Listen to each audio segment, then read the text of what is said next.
Cold light from my phone screen spilled across my bedsheet, sharp as an accusation. I held it inches from my face, thumb locked and hovering above the glass, as if hope and dread might change the contents with the right gesture. I refreshed again. There I was on the trending tab, an awkward, overexposed photo of me behind a stack of battered notebooks, mouth half open in what looked like alarm. "My cousin thinks he's the future Dickens," the caption crowed. My surname in hashtags, over 1,000 laughing emojis. My cousin Helen had taken the shot last Christmas when I'd made the mistake of mentioning my ambition at the dinner table.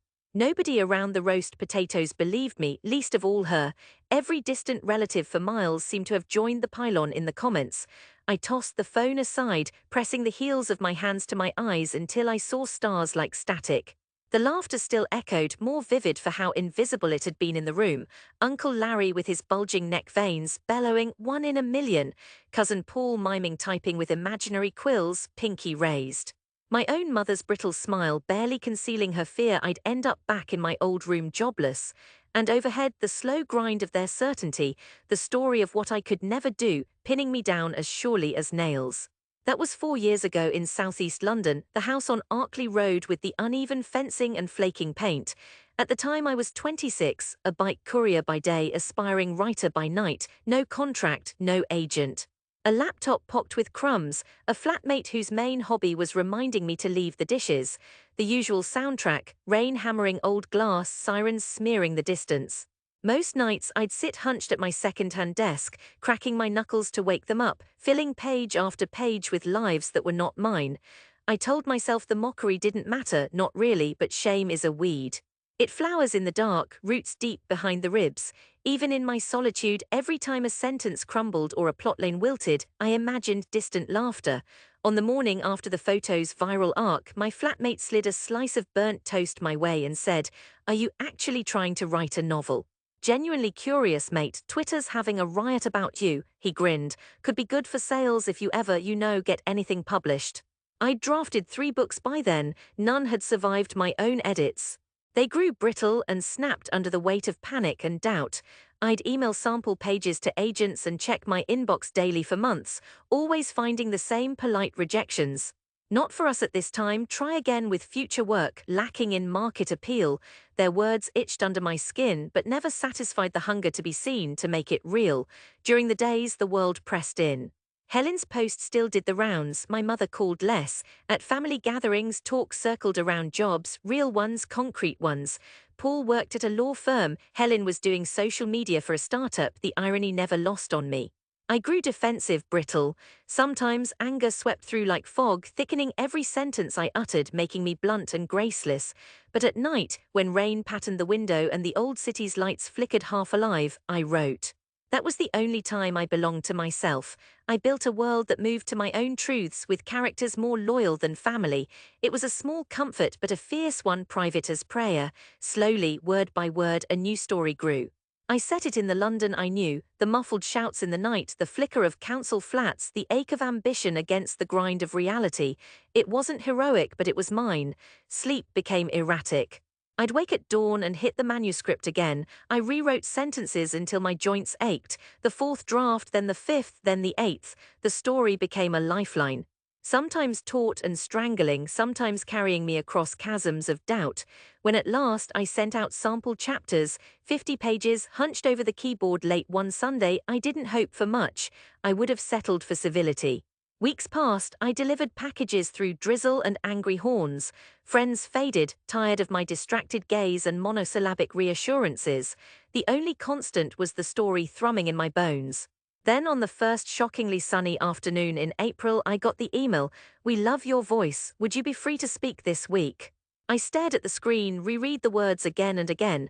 My body sang with terror and cautious longing. When I told my flatmate, stammering, unable to meet his eye, he blinked, then offered a hesitant hug, both of us surprised by the rare awkwardness of joy. There were meetings after that. A Soho coffee shop that smelled of burnt espresso and overused cologne. A glass-walled office with a view over the river, where publishing people in smart trainers and branded tote bags asked about my influences. I mumbled answers, conscious of my second-hand blazer and bitten nails, but their nods felt sincere. In the autumn, a contract arrived. I signed it on my kitchen table, facing the splotchy window, staring until the pen left a groove in my finger. Some part of me kept waiting for the punchline, the reveal. How could this really be happening to me? But the manuscript moved through its strange, bureaucratic dance, edits, proofs, cover design. My agent called with updates, usually couched in hopeful, quiet optimism. In the circles I'd once inhabited, this was a world as distant as Antarctica. My publisher scheduled a release for spring the next year. I started seeing posts with my name, my actual name, on book blogs and pre-order lists. The first finished copies arrived in a box on my doorstep, the same cardboard I'd once delivered for other people. I ran my thumb along the glossy spine. Here was something I had conjured from hours alone, something I could neither apologize for nor hide. It looked both more and less impressive than I'd imagined, the weight no heavier than a mug of tea, but it was proof, a totem of all my unspoken defiance. The book sold quietly at first, a handful of reviews. I would have been content with that, but a feature in a Sunday paper set things on fire. The reviewer called it a rare, clear-eyed portrait of ordinary striving sharp with wounded hope. Radio calls came. I did interviews, nervous as a caged rabbit. Readers reached out via social media, private messages steady as rain. When someone recognized me at the station and asked for a photo, I almost cried. Suddenly, people who had never read a book outside of school were passing around dojod copies with my name on the jacket, saying I always said he had it in him. Success, it turned out, was not a thunderclap but a rising tide. Slow, implacable, impossible to argue with when it arrived at your door. One morning I got a call from Helen, my cousin, the one whose photo had gone viral at my expense. She tried to sound casual, but she'd already tagged me in a selfie with my book cover at Waterstones, her followers gushing congratulations. Mum says we're having a family dinner next month, bit of an occasion, you're coming, right? Everyone's dying to see you. It felt like a trap, and yet I agreed before I had time to consider refusal or pride. Something inside me still hungered for that home ground, a terrain not of triumph but of vindication. On the evening of my return, spring was trying hard to matter. The streets winked with the oily sheen of late rain. Arkley Road was smaller than I remembered, the houses pressed together like rivals, the world shrunk down to old stones and battered bins. By the time I stepped onto the stoop, heart rattling in my chest, it all seemed both impossibly distant and stiflingly close, the sight of every wound and every stubborn rise. Inside, the kitchen lights were too bright. Mum smiled, and it was genuine if brittle. Her hands fluttered, lighting on my arm for a second too long, as if checking I was real. The smells were familiar, roast chicken time, a little overcooked broccoli. Through the doorway, I could hear the muffled clash of distant relatives piling coats in the hall, the old structure of family gatherings reforming around my presence. Uncle Larry held court beside the table, wine glass already dangerously low. He clocked my arrival, mouth twitching. "Look who it is," he boomed, clinking glasses at no one in particular. "Hope you brought a signed copy for the old man."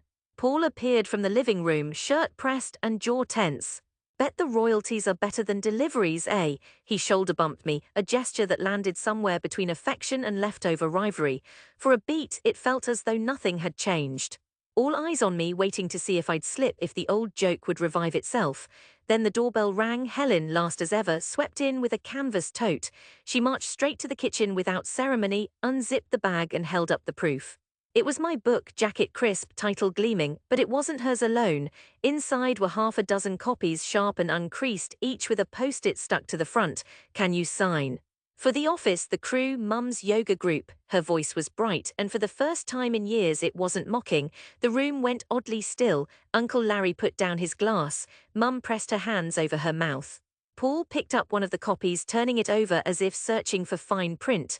The pile on the table was unmissable, my name in unforgiving black type, proof at last that hope didn't have to shrivel in the face of derision. I started signing. My hand shook just a little as I scrawled familiar words to people who'd never seen anything I'd made before. A hush wrapped the kitchen, something close to reverence edged by disbelief. After the third signature, Helen tucked her hair behind her ear. "We're all proud of you, you know," she said, not meeting my eyes. "I wasn't very nice before, but I read this, I finished it. It's really good." For a moment, anger threatened to flare, old and loyal, a voice that wanted desperately to ask why it took so long.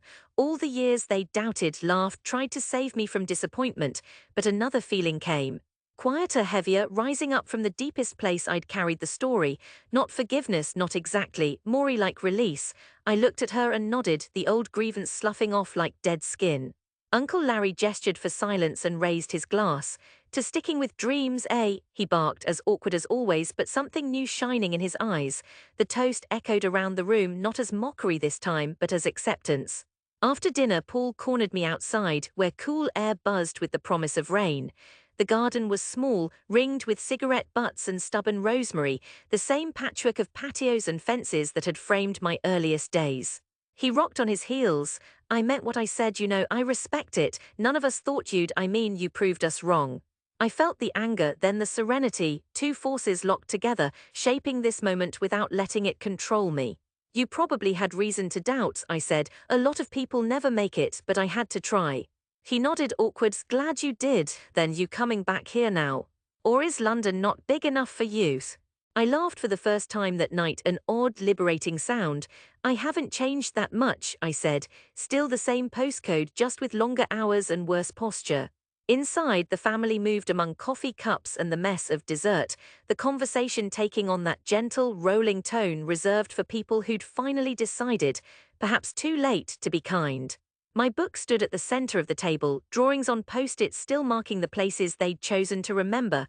Above all, their faces were softer, their voices gentler. When the night finally thinned out, I stood by the porch and watched the old street. Rain shimmered on the pavement, catching the sodium glow of distant lamps.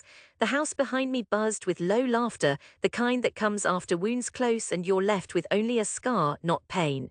In the hush, I realized that coming home wasn't about triumph. Success was quieter than I'd imagined, a form of peace, not conquest. I had written the story I needed, and against all odds, the people who'd once doubted me were part of its end. Their laughter had seeded my rage, but serenity came from seeing them changed, however slightly, by the proof in their hands. I turned my collar up against the rain, walking back down Arkley Road, old voices fading behind me, the city ahead bright and full of new stories.